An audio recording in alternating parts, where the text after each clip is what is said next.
Hey, everybody. It is Sunday, December 28th, 2025.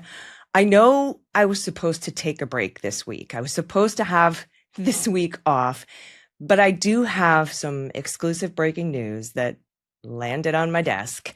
And I have this for you. And this is about the claims made by Todd Blanche, Trump's former personal attorney, now Deputy Attorney General, who is still his personal attorney. And Todd Blanche's claims that, oops, we found 1 million never seen before Epstein documents. Now, he says he was contacted by the FBI New York field office and the Southern District of New York. Well, maybe he didn't say it. Maybe the White House said it, because now the White House controls the Department of Justice Twitter account, which is banana pants in its own right. That's a whole different story. But somebody at the DOJ social media account says that Todd Blanche was contacted by the Southern District of New York FBI field office, and whoa, we've got 1 million new documents, and he's put lawyers on it from the National Security Division at Maine Justice. We'll talk about that and who's part of that, and lawyers in the Southern District of Florida. There was a memo that went out that said, hey, lawyers in the Southern District of Florida, even though your life sucks and we fired all your colleagues and morale is in the shitter, we would love for you to spend your Christmas holiday kind of hinting at, hey, if you're Jewish, Hanukkah's over. Will you remotely redact these files and help, protect pedophiles? I'm sure you would love to do that for your holiday season. So we had that.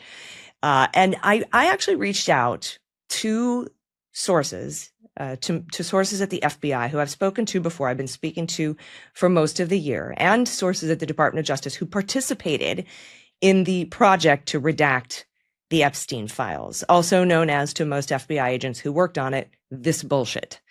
And they did this past March, and they have actually exposed Todd Blanche's lies. And like I said, I have that exclusive breaking news for you here on the Midas Touch Network today. So welcome to the breakdown.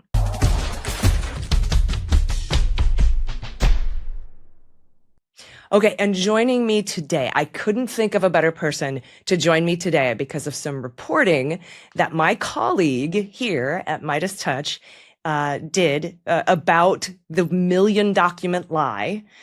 Someone who's been reporting on this did a report the day after Christmas. My colleague here, like I said, at Midas, Katie Phang. Katie, hello, welcome.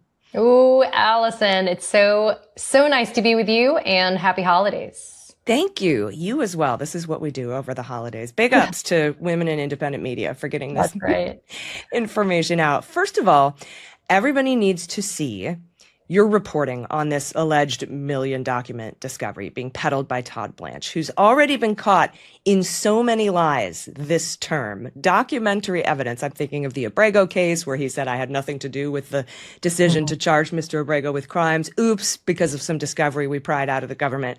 Turns out that was a lie. I feel like Maury Povich.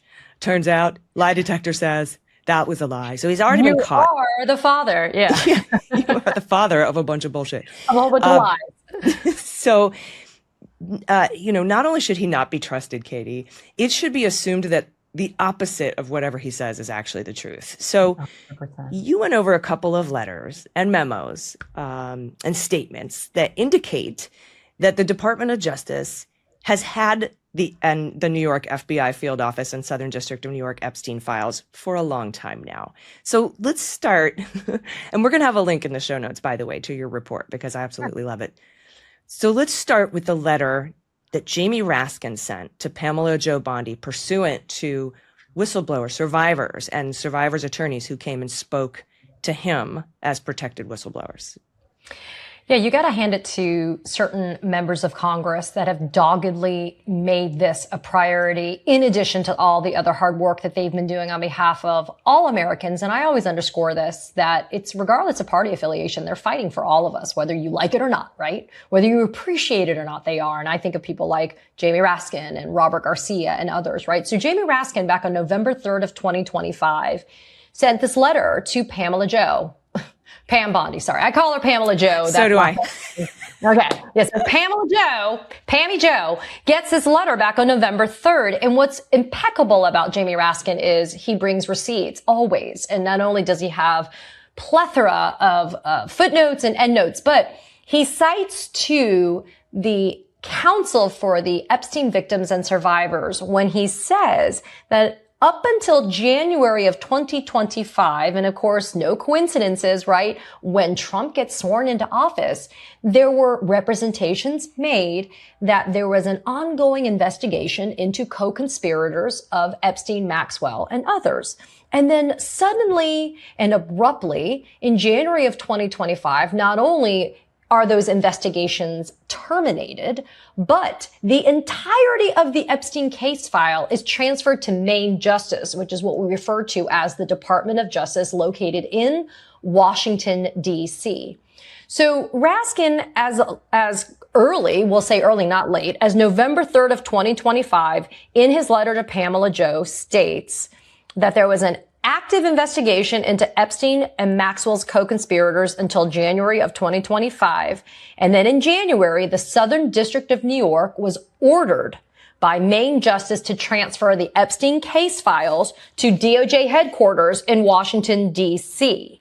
Since that time, January of 2025, crickets in terms of any type of outreach, active investigation, or active pursuit of any of the threads that you could pull, financial, or otherwise, that could be relevant to Epstein and Maxwell. And so when I saw that, Allison, I was like, whoa, hold a second. How in the world can Todd Blanche, as the Deputy Attorney General of the United States, now make a public affirmative representation to us as Americans that they, quote unquote, suddenly found more than 1 million documents?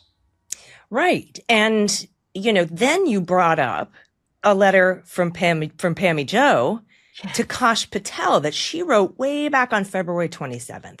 And it had something to do with, I've heard that there are now a bunch of files that you found in New York. You need to send them to me. You have until tomorrow morning, and then you have 14 days to tell me why, et cetera. So talk about that letter as well. Well, that was kind of outrageous. And let me be clear, too. Congressman Raskin, Jamie Raskin, also demanded information for Pamela Joe. And of course, they got nothing, right? Because why bother? Why bother to have transparency in your role to Congress, even though Congress understandably is looking from, House Judiciary? They're like, hey, we need to have this information. So this letter that you just talked about, it's such a curious tenor, right? Because it's dated February 27th from Pamela Joe to Kash Patel. And it basically is, again, going through the chronology of Pamela Joe trying to cover her ass in terms of trying to get her hands on the Epstein files. Now, there's no coincidences again. February 27th, the date of this letter, Allison, is the same date that Pamela Joe sat down at the White House with 15 far-right MAGA influencers, and she herself personally delivered, quote-unquote, Epstein file binder number 1.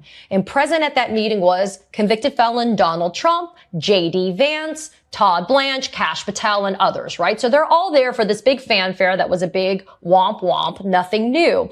But she tells Kash Patel in this letter that late yesterday, as of February 26, I learned from a, quote, source that the FBI field office in New York was in possession of thousands of pages of documents related to the investigation and indictment of Epstein. Because she says earlier in this letter, Allison, that she had only received 200 pages of documents, most of which, 99% of which had already been made publicly available. So she demanded by February 28th at 8 a.m. that you, the FBI, deliver, quote, the full and complete Epstein files to my office. And she said, you also have to give me a report within 14 days, comprehensively covering why my order to the FBI was never followed to begin with. And of course, once again, crickets. There's no evidence of a comprehensive report ever been generated by Kash Patel, nor is there evidence that thousands of pages of documents were sent over to the DOJ as far back as the end of February of 2025. No. So we're sitting here looking at these letters, assuming that Todd Blanche is full of it and that these documents had already been transferred early in the year. Well, I have to tell you, because on your show here on Midas Touch, you said, given that turnaround and the demand by Pam Bondi, that if you were being generous and showing the government a little bit of grace and being a little generous, that the Department of Justice would have received all the New York files probably in March. Okay. Yeah. Now, Katie, when I saw those letters, I reached out to the same sources who told me about the 1,000 people locked in the building, confirming Jason Leopold's reporting from March. I got new information about there being an Excel spreadsheet to log Trump's name, and then a master file Excel spreadsheet, I and a remember that report from you. Yeah. PowerPoint presentation with training videos on how to find and redact Trump's name and mark stuff for redaction in the Epstein Transparency Project, which is hilarious. Well, I reached back out to them about these letters. And again, these are the same ones who told me about the training videos, which again was confirmed by Jason Leopold this past November. And sources say that not only did New York send over everything they had in March, but that the entire review process using the 1,000 analysts from the Information Management Division at the FBI, that exercise was specifically to review the boxes of files from New York, 300,000 pages, 100,000 files from New York. And they were to redact them and send them to the Department of Justice for eventual release. That was their job. And one source told me it was a comprehensive set of files from New York, with some of the files dating back to 2009, around the Sweetheart deal time. Yeah. So this wasn't just like we found a couple of files, or we found some grand jury materials, or, we found the 302s. This was supposed to be a comprehensive set. And they have confirmed that entire exercise in March, where they paid $1 million in overtime for a week when they locked the 1,000 people in the building, 24, 48-hour shifts, that review was the review of the New York files Pam Bondi asked Kash Patel for in the February 27th letter. That's according to people who were there. I said, was your job there in response to that Pam Bondi letter? They said, yes, that is our understanding. So I just had to let you know that. That's like nuts. But it's so on brand, isn't it? I mean, again, I've always tried to be generous about the construction of this and to not think that it's totally nefarious.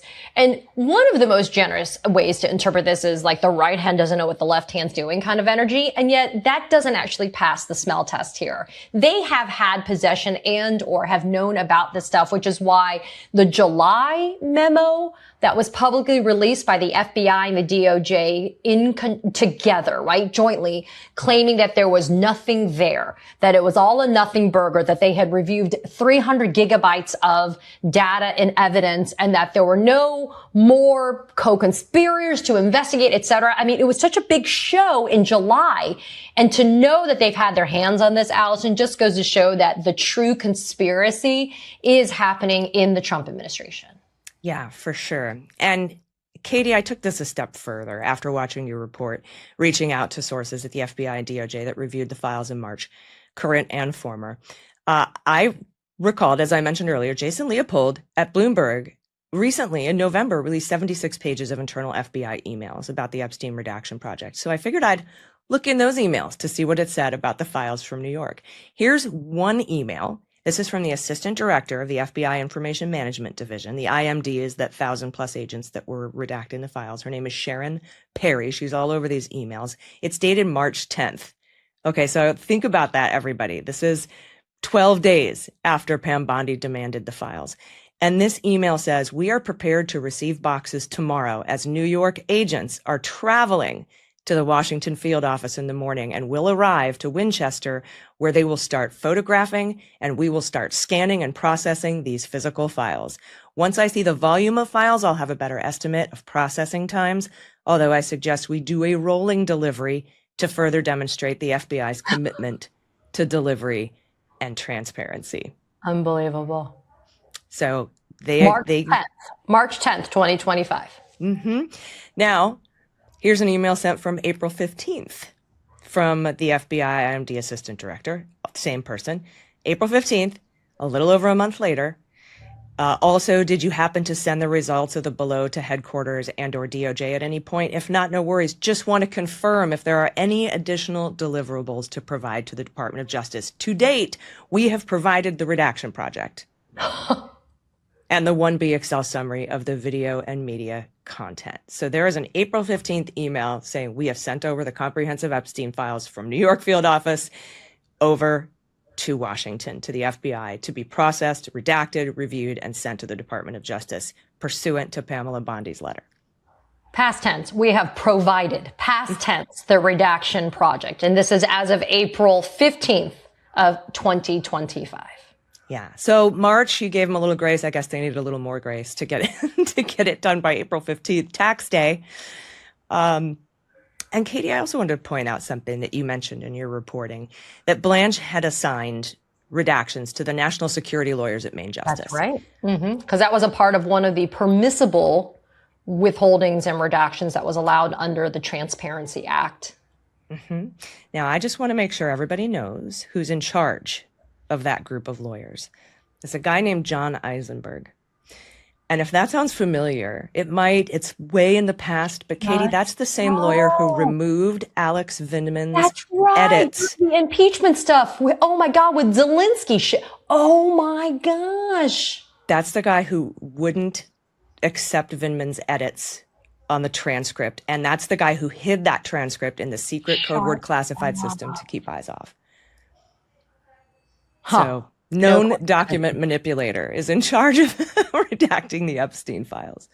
But you know what else is, but you know, there really shouldn't, well, I mean, you know what, I could be totally dead wrong in this, right, Allison? But there really shouldn't be a lot of national security information, you would think, in this. Then again, I don't know. There's a reason why everybody's been talking about, who was it? It was Mike Johnson, right? Who was like, oh, was Trump actually an agent, or was he doing something for the government? I mean, look, I don't mind if stuff is redacted for classified purposes. I actually raised in this video I did yesterday my concern that 15 days that the DOJ has, or the Attorney General has, to present to Congress. My fear, Allison, is Pamela Joe waits until the very end of that rolling production. So we don't get it from the 15 days from December 19th, the explanation of what was withheld and redacted. We actually get it whenever the hell this ends. And according to Blanche, it's going to take at least a few more weeks to be able to even go through the documents. Yeah, and honestly, I did the math. At the current rate of release, they're going to be releasing these documents, if there are, in fact, a million more that they just happen to find, up until like another 10 weeks or something, right? No, like mid-2031. Like, there's so many documents. But, you know, I don't know. It depends, because they had 1,000 people do it. It took them, you know, a bunch of overtime, $1 million in overtime, to go through about 300,000 pages. So they have 200 national security lawyers. That's a fifth of the amount of people they had to do the 300,000 pages. So, you know, just back of the envelope, it's going to be a while. Well, they were also looking for reinforcements. And remember, too, the DOJ has been gutted when it comes to lawyers and staff. I mean, those people, and you can't just have staff doing this. You have to have lawyers that are looking at it for purposes of privilege and all that other stuff, even though that is not a permissive redaction point. Let me be very clear. The law, the Epstein Files Transparency Act, doesn't allow for privilege redactions, doesn't allow for those things. So when you've seen, like, I actually posted on social the other day, I was like, they redacted the phone number for the fax machine at the Metropolitan Correction Center, the legal department's fax machine, and they've redacted names of prosecutors and other people that were not legally permissible redactions. And that really bothered me, because it's one thing to err on the side of caution. It's a whole other thing to be redacting things that are not allowed to be removed. Yeah, well, I'll tell you why I think it's in the national security lawyers' hands, and not just because Eisenberg is friendly to omitting things from documents that he doesn't want people to see and hiding them in code word classified systems, but Donald Trump's excuse for everything, ever since the Supreme Court. Remember when the Supreme Court said you have to talk about how to facilitate the return of Kilmar Abrego Garcia to the United States? Facilitate, exactly. Yeah. But they put a sentence in there that said, but the courts must show due regard and deference to the president when it comes to national security issues. And ever since that sentence was written in that decision, the Trump administration has been like, everything that they don't want to talk about is national security. The agreement with Bukele, national security. Me building the East Wing with the bunker underneath, national security. You can't stop me. Me deporting people to third countries, national security. Me trying to use the Alien Enemies Act to disappear people to El Salvador and Seco prison, national security. Everything's national security. And I think that he can see the writing on the wall, and people are going to ask why so many things are being withheld, even if she doesn't start the 15-day clock until the entire rolling production is done, so that he can say national security. That's why I've redacted these things. Well, and we also know that Jay Clayton at the U.S. Attorney for the Southern District of New York, again, no coincidences, the office that purportedly just, quote unquote, stumbled over 1 million more documents that they just turned over to Main Justice. You know, there's allegedly some investigation that has been ordered by Pamela Jo Bondi to be conducted concerning Democrats solely as it relates to Epstein and the Epstein files. So that was, if you look at the law, the idea of an active criminal and pending investigation was grounds for redactions and withholdings. And so I also suspect that's going to be provided by Pamela Jo as an excuse as to why some of these things weren't turned over as well. Yeah. And one last thing I wanted to tell you, I'm in touch with a source who wants to, remain anonymous for obvious reasons. That is a document storage expert at Information Management Division. And I asked, what would it take? Explain to me how you would lose 400 bankers' boxes of documents, because 1 million pages is roughly 400 bankers' boxes. That's crazy. And the person, like I said, who wishes to remain anonymous, said, well, it would be very unlikely. Yeah. The only innocent explanation is that all 400 boxes were scanned into the system on the same day, and there was some massive glitch where nothing from that day made it into the digital inventory, and none of the audits that generally take place to check this scanned inventory were completed. Because even in that scenario, because of the audits, the error would have been caught immediately and quickly corrected. In fact, Katie, I was told that if you lost 400 boxes of documents, you would have to lose them on purpose. You would have to be hiding them. So the 1 million documents was either hidden through malfeasance and discovered later because everyone was looking for them, or it's a BS thing that doesn't exist at all. Well, think about the rock and the hard place. If they actually gave a shit, which we know they don't, Allison, the DOJ finds itself, right? Or the federal government, kind of writ large. You either, and I always love the word malfeasance, although in this regard, I think it veers so strongly into the land of criminal intent, like spoliation of evidence type of shit. Like, let's just get rid of the evidence, right? So it's either malfeasance, intent, specific intent to hide this stuff, right? Until you got your ass busted.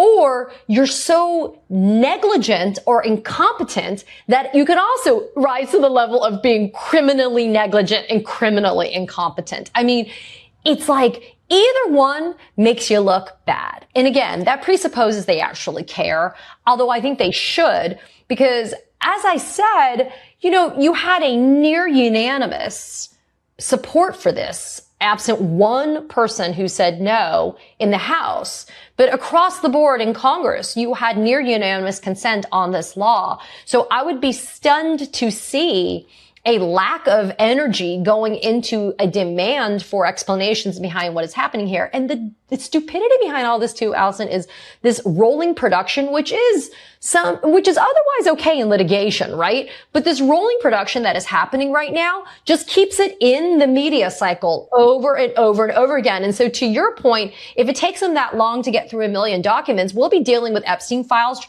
production through November of 2026, yeah. Right? I mean, we'll be dealing with this through the midterms. And this is one of those things that will never go away. Because once actually everything, and even then I don't believe it'll always be everything that's out there, which is the most horrific thing, right? Like if you're a victim or survivor, the fact that this could be hanging over your head, this idea that not all of it is out there, it just cheats them of justice, I think, and true accountability. But like, if you think about it, this is one of those things where when the information does come out, because also remember, we're still getting stuff from the Epstein estate as well. Mm-hmm. Financials, there's subpoenas duces tecum that were served on financial institutions. Think about all the different threads that we can continue to pull just to show what wasn't done before, what wasn't chased down before, and people who care enough to do it. And this is us, right? This is you and I, two independent female journalists on a holiday, Sunday, December 28th, right? Like we're doing this like because we care. You can imagine like how many people are also going to approach somebody like you that's trusted, that they know will bring this to light and protect them, as well. I mean, that's a big deal in my mind. This is one of those things that's just not going to go away.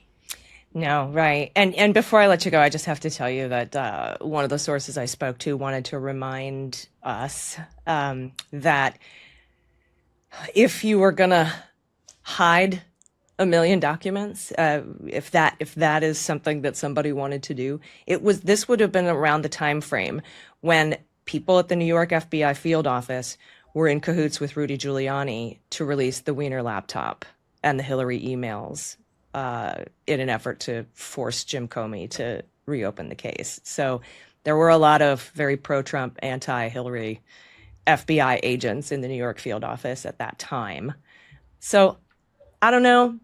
It's just something to think about. It's one of 3 possibilities here, and all of them mean that Todd Blanche is lying. So I was going to say the common denominator through all of this concerning Blanche and Pamela Joe is the lies. You sit on a throne of lies. It's like, that's what really bothered me, right? I kept on going through all these documents and I'm like, wait, we can go this far back. And if we keep on going farther and farther back, we see these representations made. And the funny thing is they want to embrace this kind of public forward facing shit. And if they only learned their lesson, if they were circumspect, right, about how they as federal officials deal with the public, and if they weren't like Dan Bingo Boingo Bongino and everybody racing and Kash Patel, I'll meet you in Valhalla. Like if if they weren't racing to be all out there in social media, as is Pam Bondi, they probably would not be. It wouldn't be this obvious, right? They wouldn't be so busted. Although, candidly, this would all come out one way or another. You'd think that they would know the massive public interest. But I have to tell you, in my FOIA lawsuit, I've sued the government Department of Justice to get those training videos for the Epstein redaction process. Yeah, they finally responded. Their reason for not for opposing my expedited processing of those videos, their actual reason, Katie, is that there is not widespread public interest in the Epstein matter. That's their actual argument that I failed to show. Which is so bad faith. It's almost laughable how bad faith that is. We'll see what Judge Beryl Howell says about it. Katie, thank you so much for joining me today.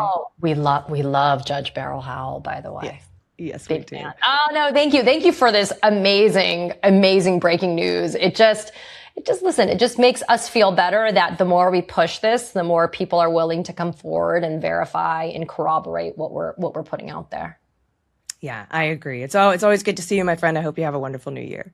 Happy New Year, my friend. All right, everybody. Thanks for watching The Breakdown. I know we weren't supposed to be here. I know we were supposed to take that day off, but I really wanted to get that breaking news to you. And thanks again to my friend and colleague here at the Midas Touch Network, Katie Phang. There's a lot of other news that happened this week, and you can catch it all on the Daily Beans podcast, wherever you get your podcasts. So thanks so much for watching The Breakdown.